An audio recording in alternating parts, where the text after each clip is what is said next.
Welcome to segment 2 of Joe and the Fat Man. Joe Smeltzer, Kyle Golick, Jay Hallahan. Guys, it's June, which means it's recruiting season, and there's no question as to who Penn State's biggest priority recruit remaining for class of 2026 is. That is Joey O'Brien, the number one player in Pennsylvania and the number four safety in the country per 24/7 Sports. And he can play offense too, and he wants to play offense in college. Can he play offense in college? Is everybody capable of being Travis Hunter? We'll talk about that. But in the meantime, this is a local guy. He's from Salle College High School in Philly, the same alma mater as one Abdul Carter. He has set his finalists and he has set his commitment date. The finalists are Penn State, Notre Dame, Clemson, and Oregon. The commitment date is June 20th, which is this is being recorded June 5th, so just a little more than 2 weeks away. Fellas, usually when a guy picks his final four, there's at least one team there that isn't a heavy hitter. But all four of these teams made the college football playoff last season, and that says a ton about what O'Brien can do, doesn't it? Yeah, definitely. I'll tell you what, I was looking at his 24/7 sports profile, and I look and see Clemson's interested in him, and then I see who was recruiting of him. Of course, it's Tom Allen. So it's going to be very, very tangy to see whether or not he feels higher on Penn State, Clemson, and then you also have Notre Dame thrown in there. That's going to be a tough sell. But we've spoken about it before on here on this podcast about O'Brien. You want to, and the in-state recruiting, you want to keep the best kids in state at your school, and that's a huge priority for Penn State this June. Right now, it's looking like this is going to be a very tough sled for Penn State to get them in. Notre Dame has surged late in heavy against for O'Brien's services, and it could be about the two-way thing. It could be there's a slew of things, but it was I've been following this recruitment very closely. I mean, I obviously wrote a column here for Nittany Sports Now in regards to it. And for the longest of time, it looked like O'Brien was a Penn State lock. It's not a lock anymore for the Nittany Lions. And right now, it's our Orange Bowl combatants in Notre Dame that is seeking out O'Brien's services. And they could be offering it. And again, Penn State got about 2+ weeks to get him. And you know what? You got to start thinking, is Penn State still in the lead for Brandon Arrington? Is the Jazale Hart thing, why they secured his commitment because they thought O'Brien's probably going to end up in South Bend? I don't know. But for Penn State and how they've dominated in-state recruiting under Franklin, again, another column that I did, Abdul Carter is a LaSalle College alum. It would have been, we don't know. A lot of things can change between now and the 20th. I've seen crazier things happen in recruiting, but right now it looks like all eyes are on the Irish for Joey O'Brien. So if Penn State does miss on O'Brien, how big a deal do you think it is? Because this is a team like I use a baseball analogy, right? When the big league team is doing really good, you're not really thinking about the minors, you're not thinking about the future. Whereas when you're like the Pirates, you're pretty much always thinking about the minors. And Penn State a few years back when they went 11-11 over 2 seasons, yeah, people were focused heavily on the recruiting class. People wanted to know Drew Aller and Nick Singleton's every move, and that's why this 2022 class that's going to be having its swan song this year, that's why they are such a big deal, is because a lot of Penn State fans, in addition to just your typical, college football recruiting nerds, I say that lovingly, a lot of even casual Penn State fans were following that class big because they hated where the present was, where things stood in the present, and they wanted a better tomorrow. Well, now the present's really good, and people aren't thinking too much about tomorrow. But at the same time, you'd always hate to lose out on the number one player in the state of Pennsylvania when your goal is to dominate the state. So if O'Brien does pick Notre Dame, which it's going to be either Penn State or Notre Dame, I think everybody expects that. How big of a blow do you think that is? It's a blow. It's not a major blow because of how well Penn State's recruited and put its class together. It's one of those, like, when Penn State lost out on Marvin Harrison, it got exacerbated a lot more whenever Penn State really couldn't get the receivers developed. And it just justified Marvin Harrison leaving the state, doing what he's doing.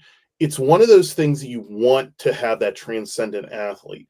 Now, if Penn State can secure a Brandon Arrington, and apparently right now it's between Penn State and Washington. I mean, I don't know if you guys checked out our friends over at Locked On with Zach Saga. They had a crossover with the Washington guy, and it's really much a two-man race what they're hearing, with Texas A&M and Oregon being involved. But with O'Brien still having visits tomorrow at Oregon, and then he finishes up, and you're not going to want to hear this, next week he is at Notre Dame for his final OV until he potentially commits. I mean, could he make a quick 100-mile trip to Penn State? Absolutely. But at the end of the day, this doesn't look good for Penn State, but they can also rebound from this as well. Yeah, I agree. I think that they're not totally in the can, but still, anytime you can have an opportunity to redeploy your young depth, that is nice, and especially with a talent like O'Brien. Yeah, and O'Brien is a guy that we've mentioned wants to play two ways. How realistic do you think this is just for college football players in general? Because you've heard Shohei Ohtani and Travis Hunter have been compared quite a bit, and for obvious reasons. Obviously Ohtani has made a name for himself, to say the least, by pitching and hitting at a very high level. Travis Hunter in college football for Colorado did the same thing, playing defensive back and receiver at a high level. There were a few players in baseball and at the dawn of Ohtani's breakthrough that tried the two-way thing. Nobody has done it near to that success. Could somebody do it in football, and could that somebody be Joey O'Brien? Because I was listening to an interview with the Tyler Donahue of Lions 247 did with Brian Doan, who works for the national branch of 247 Sports. And Brian Doan seemed pretty skeptical that it could be done. He didn't rule it out for O'Brien, but didn't sound too optimistic either. So how realistic do you think it is that O'Brien personally could play both ways? And do you think that Travis Hunter could start a trend in the years ahead? There's been many two-way players in the history of college football. It just hasn't been done in a long time at such a, for the infancy through up until like the 60s, you had a bunch of players that were playing still offensive line, defensive line, linebacker was involved. Yeah, well, I'm talking about the modern era. I'm not. Well, yeah. I mean, Bronco Nagurski and things like that. Yeah. Hey, we love Bronco Nagurski here on Nittany Sports now, as pro wrestling fanatics that we are. But it's such a physical, like an endurance runner. It's really what it is like when you start talking the defensive back and wide receiver. I mean, we saw Charles Woodson win the Heisman with it. We've seen Travis Hunter win the Heisman with it. If the game is getting to that point where you have athletes that are doing two-way things, and I'm not saying it's not possible, you got to wonder where the game is at, because has the game gotten so simplified where you can have a person, because if you understand what the nuances and intricacies of a wide receiver with route trees, and then even with defensive backs understanding coverages, and how sophisticated a lot of those can be, you start to ask yourself, where's this evolution of the game? Like, people like to complain about basketball being, and one just being like, hey, we're going to chuck a bunch of threes, and then you might hit a slam dunk off of a break, or in baseball, it's home run derby or strikeout. Where are we at with football, where it's gone to a point where you can have an athlete play both those positions normally? Because it shouldn't be that easy. I may be the old man in the room, but that's at least my thoughts off the top of my head.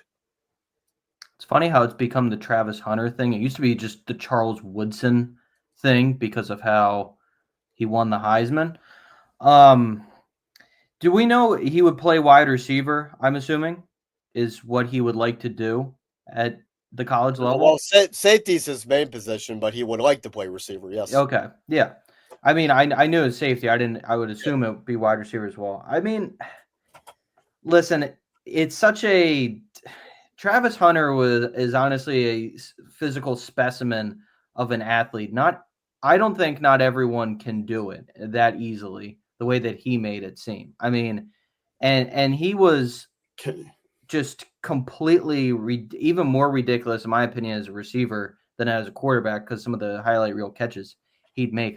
I just don't think it's feasible for everyone to be able to do it, you know, Not as everyone easily. can win a Heisman Trophy. You're correct. No, definitely not. Here's my thing too with that, with Travis Hunter, and Colorado improved over last season. I mean, they did win 9 games, and when you looked, when you start looking at everything, how many meaningful snaps, and this is where I'm going to get a little tacky here, but like think about how many critical and clutch times and plays that he was involved in. Like there was a lot of garbage time in a lot of his games where he was able to pad stats.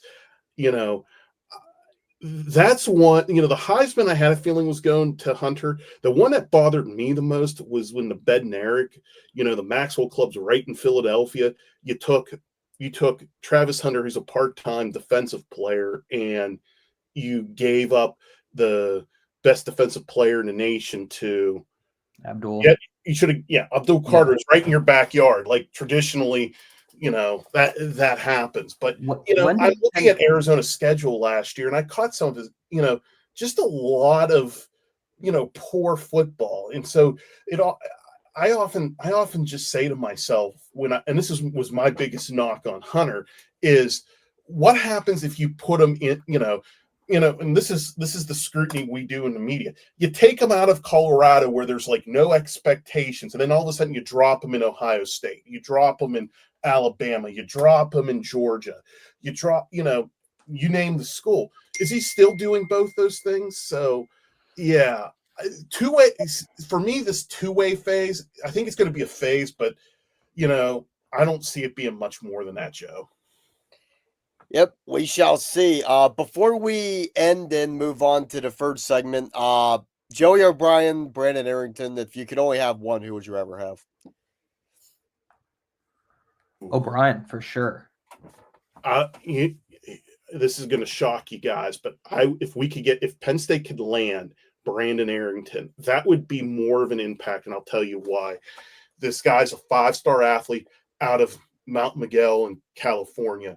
If you can pull that sort of talent from California, what you're saying is to everyone is, we're going to pick who we want from our state, no matter how good they are. But if we feel we can get better, we're not afraid to go out and get better. So if Penn State could land, right now, Texas A&M is a prohibitive favorite right now. Washington's involved in there. So is Penn State. If we could land Brandon Arrington, great. If not, that's the one who I would want over O'Brien if I had to pick between the two. I agree. I think Penn State has proven that it can dominate the state and has dominated the state. It hasn't established itself coast to coast just yet. It's improved, but it hasn't established itself. But when we come back for segment 3 of Joe and the Fatman, we'll talk about another Big Ten coach who said some things this past week that a lot of people are going to disagree with.